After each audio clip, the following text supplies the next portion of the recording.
দেশের শিক্ষিত উদ্যমী তরুণ ও মেধাবী উদ্যোক্তা ও ব্র্যান্ড প্রমোটারদের আত্মনির্ভরশীল করতে দিয়ামনি কমিউনিকেশন বদ্ধপরিকর বলে মন্তব্য করেছেন সংগঠনটির চেয়ারম্যান মনিরুজ্জামান অপূর্ব।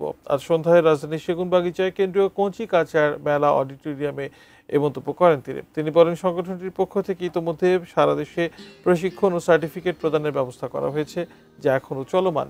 অনুষ্ঠানে আন্তর্জাতিক ফ্যাশন ডিজাইনার বিবি রাসেল, চলচ্চিত্র পরিচালক দিলওয়ার জাহান ঝন্টু, কণ্ঠশিল্পী খুরশিদ আলম, টিভি ও চলচ্চিত্র অভিনেতা আব্দুল আজিজ এবং কণ্ঠশিল্পী রফিকুল আলমকে আজীবন সম্মাননা দেওয়া হয়। একই সঙ্গে এটিএন নিউজের নিউজ প্রেজেন্টার উজমা হাসান সহ দেশের স্বনামধন্য মিডিয়া ব্যক্তিত্ব ও উদ্যোক্তাদের দিয়ামনি কমিউনিকেশন স্টার অ্যাওয়ার্ড 2025 প্রদান করা হয়।